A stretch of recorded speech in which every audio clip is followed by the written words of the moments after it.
berarti KPK Indonesia dengan SPRM Malaysia nih sedang di atas daun nih Mbak Yu, karena lagi banyak kasus korupsi terbongkar. Tapi yang bongkar korupsi Pertamina nih Ce, bukan KPK, tapi Kejaksaan Agung. Terus kalau yang membongkar pengadaan kapal ASDP tuh Kejagung ke KPK? Kalau yang itu aku tak tahu pula Ce, tapi kasus korupsi itu tuh ratusan triliun juga tuh Ce di Indonesia. Terus waktu yang ketahuan kasus Pertamina tuh dia orang jumpa jongkong emas juga tak? Kalau kasus Pertamina tuh bukan jongkong emas Ce, dia nih kasus yang udah lama, udah berpuluh-puluh tahun yang lalu nih Ce, Pertamina nih Ce, baru kebongkar sekarang. Banyak masyarakat Indonesia tuh yang kecewa Ce, padahal dia tak isi Pertalite, dia isi Pertamax supaya subsidi itu tepat sasaran Ce, dia makanya isi Pertamax. Rupanya ternyata dikorupsi juga Ce. Makanya Mbak Yu, Petronas untung terus sedangkan Pertamina rugi terus. Kasus korupsi pengadaan kapal ASDP tuh Ce, aku baru dengar tuh Ce. Iya, itulah kasus korupsi terbesar setelah Pertamina Mbak Yu. Tapi kasus rasuah yang ada Kak Malaysia yang jongkong emas nih, aku tak tahu pula Ce, dia ini rasuah apa sebenarnya.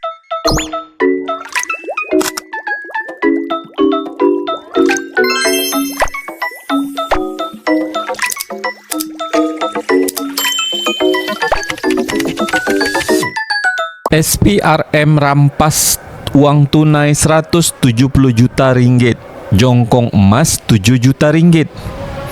Ketua Pesuruhjaya Pencegahan Rasuah Malaysia SPRM Tan Sri Azam Baki mendedahkan nilai rampasan ditemui pegawainya dalam kes membabitkan bekas Perdana Menteri Datuk Seri Ismail Sabri Yaakob melebihi daripada jumlah yang dinilai ketika ini.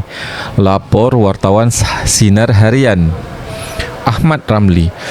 Beliau berkata SPRM masih belum menilai jumlah barang kemas yang ditemui dalam serbuan di 3 premis termasuk safe house di Lembah Kelang. Jelasnya setakat ini jumlah yang dinilai ialah wang tunai berbagai mata wang berjumlah 170 juta ringgit dan jongkong emas 7 juta ringgit. Boleh baca terus di sinarharian.com.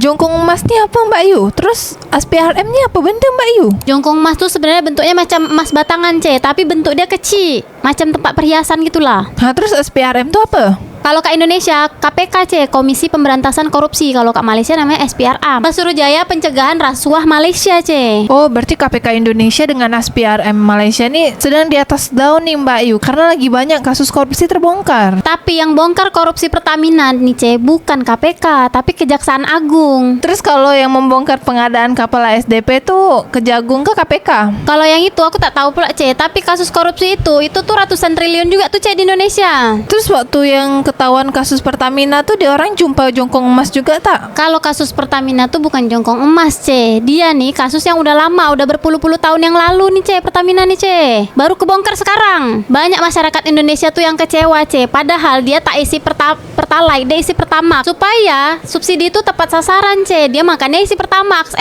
Rupanya ternyata dikorupsi juga Ce. Makanya Mbak Yu, Petronas untung terus sedangkan Pertamina rugi terus. Kasus korupsi pengadaan kapal ASDP tuh Ce, aku baru dengar tuh Ce. Iya, itulah kasus korupsi terbesar setelah Pertamina Mbak Yu. Tapi kasus rasuah yang ada Kak Malaysia yang jongkong emas nih, aku tak tahu pula Ce, dia ini rasuah apa sebenarnya. Buat korang warga Malaysia, kasus jongkong emas ni rasuah tentang apa? Coba korang komen dekat bawah. Tapi kasus korupsi 170 juta ringgit Malaysia jongkong emas tuh Ce, terlalu kecil dibanding dengan kasus korupsi yang 1000 triliun yang Pertamina nih Ce. Iyalah, kalau Pertamina Indonesia nih, satu Indonesia dirugikan Mbak Yu. Jadi apalah kata netizen Malaysia nih tentang kasus rasuah jongkong emas Kak Malaysia nih Ce? Tak nak serbu Ummah Zahid ke? Kata Faiz Haziq. Dijawab sama Spitnan, kan dendam lama Bang Non, satu-satu dia korek. Bukan nak fikir nasib rakyat, tapi dia duk fikir dendam lama. Nasiblah ada azan tun. Ada azan. Nasiblah ada zaman tun. Nampak jugalah ada kemajuan Malaysia ni. Tak ada tun, rasanya tak adalah Putrajaya, Cyberjaya tu dan lain-lain. Tapi yang aku tengok nih Ce, kasus tentang jongkong emas nih, kasus yang paling besar juga Kak Malaysia nih Ce. Apa yang kau bangga sangat dengan Putrajaya, Cyberjaya dan lain-lain? Projek tu semua dapat kat kroni Mahathir. Nuar dendam sebab apa? Nuar dah cukup pulangkan harta rakyat yang menteri-menteri dah curi. Rakyat nengok macam kau je backup menteri-menteri yang ratah hak rakyat, kata Bai Muammar. Sama lah macam di Indonesia nih Ce. Semenjak Prabowo menjabat jadi presiden, banyak kasus-kasus korupsi yang kebongkar. Jadi banyak netizen-netizen yang tak suka nih sama Prabowo. Tapi kalau engkau suka tak Bayu kasus-kasus korupsi di Indonesia terbongkar? Kalau aku lebih suka Ce, lebih banyak korupsi yang kebongkar, lebih banyak koruptor yang ketangkap tuh Ce, lebih banyak yang kena hukum. Tapi kok netizen Malaysia ni macam tak suka kalau kasus korupsi dekat negara dia orang terbongkar? Berarti netizen yang tak suka nih ada kepentingan juga nih Ce kalau korupsinya kebongkar. Rumah menteri dan pekerja SPRM, kastam, polis yang rasuah dan terowong Pulau Pinang, kata Karian. Dijawab sama Mak Tarif, tak nak masuk tanah jual tanah tukar nama. Border parti pendatang, api kebakaran lesen duduki lulus or tidak. Kantoi sikut spek. Iya, kalau ke Indonesia dengan Malaysia ini kurang lebih aja nih Ce politiknya. Siapa yang berkuasa, siap-siaplah lawan politiknya tuh. Jangan ada udang di sebalik mie. Semoga DS Ismail Sabri senantiasa dalam lindungan Allah Subhanahu wa taala. Amin amin ya rabbal alamin, kata Dir Anjir. Bulan puasa nih Ce, Indonesia, Malaysia banyak kasus-kasus korupsi yang terbongkar Ce. Tapi tak ada pula korang dengar bulan puasa ni kasus korupsi di Singapura terbongkar. Weh, kalau engkau sampai korupsi di Singapura, Korea, Cina, itu engkau langsung pasti kena hukum. Makanya negara mereka tuh maju-maju Ce. Majulah Singapura. Allahu Akbar. Kalau tak ada rasuah dalam Malaysia ni, lama dah kaya raya negara kita ni, kata Agma Haizatul.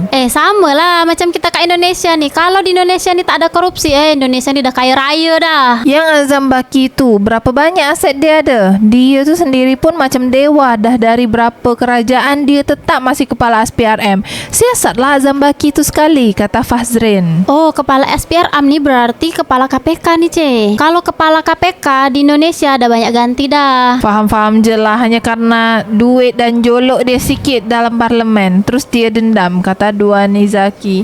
Dijawab sama Raden, dendamlah pula kalau dah kena cuit dan terbukti bersalah, tak adalah koma berhari-hari. Di Indonesia tuh pun macam tu juga. Yang berlawanan politik tuh siap-siap lah. Bestnya hidup jadi orang kaya, nak beli ayam seekor pun tak kena mikir panjang macam kita, kata Sabaria Hasan. Dijawab sama Aida, kan nak beli satu-satu barang pun fikir banyak kali. Itu pun beli yang diperlu sangat. Kalau di Indonesia Ce, beli gas 3 kilo tuh harus antri Ce. Kalau kat Malaysia tak perlu antri-antri gas 3 kilo tuh. Minyak goreng kat Malaysia tuh harganya murah dan selalu ada. Ni bukan orang kaya, ni perompak. Dunia best lah, ke akhirat siksa. Belum campak neraka lagi, kat kubur dah tersiksa. Dosa mungkin boleh minta ampun, tapi melibatkan makhluk jangan mimpilah settle selagi tak sampai hari pertimbangan.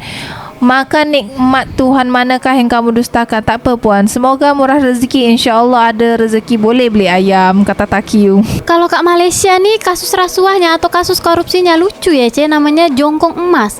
Kalau kat Indonesia kasus korupsi itu tak terlalu menarik nama dia. Dan nominal korupsi yang kat Malaysia tuh lebih kecil Ce daripada nominal kasus korupsi yang kat Indonesia, lebih besar. Astaga, 170 juta baik bantu rakyat, kata Aiza. Sama lah kalau kat Indonesia tuh Ce, kasus korupsi yang 1.000 triliun kat Pertamina tuh bisa menyekolahkan anak-anak sampai kuliah. 2 juta orang bisa sampai sarjana tuh Ce. Kalau 1.000 triliun kasus Pertamina tuh tak dikorupsi. Dendam politik sebiji yang macam DSN kena dulu.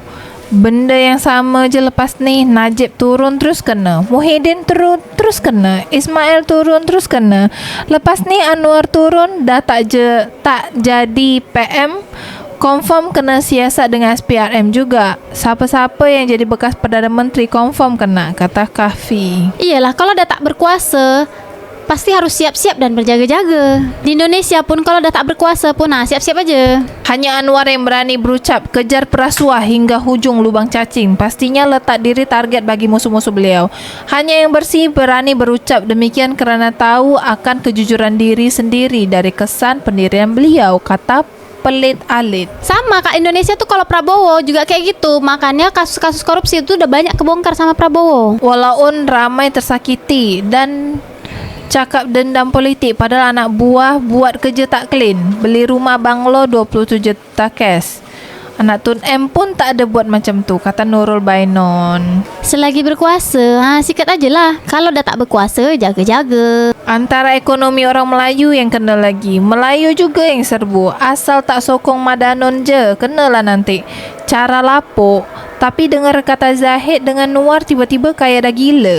Tak ada pula SPRM siasat ya, kata Wan Farah. Siasat korupsi kalau di Indonesia tuh siap-siap lah kalau nggak Kejagung, Kejaksaan Agung, KPK ataupun polisi. Tapi Mbak Yu, orang Indonesia kalau ada maling, dia tak lapor polisi, dia lapor bomba, pemadam kebakaran. Karena orang Indonesia nih paling malas kalau kasus-kasus maling tuh dilaporkan ke polisi. Kenapa pula Mbak Yu? Kan ada lagunya, masa kau tak tahu? Oh, lagu Sukatani. Ah tuh kan Sukatani tuh udah klarifikasi tuh dah tarik lagu dia. Teruk juga tuh Sukatani tuh Mbak Yu. Begitu viral langsung kena dia. Tapi netizen Indonesia nih pun teruk juga lah. Padahal Sukatani tuh udah tarik lagu dia, tapi tetap aja netizen Indonesia nih putar lagu dia di sosial media. Mungkin sekejap lagi nih ada lagu Jongkong Emas nih dekat Malaysia Mbak Yu. Bukan lagu Sukatani apa-apa bayar,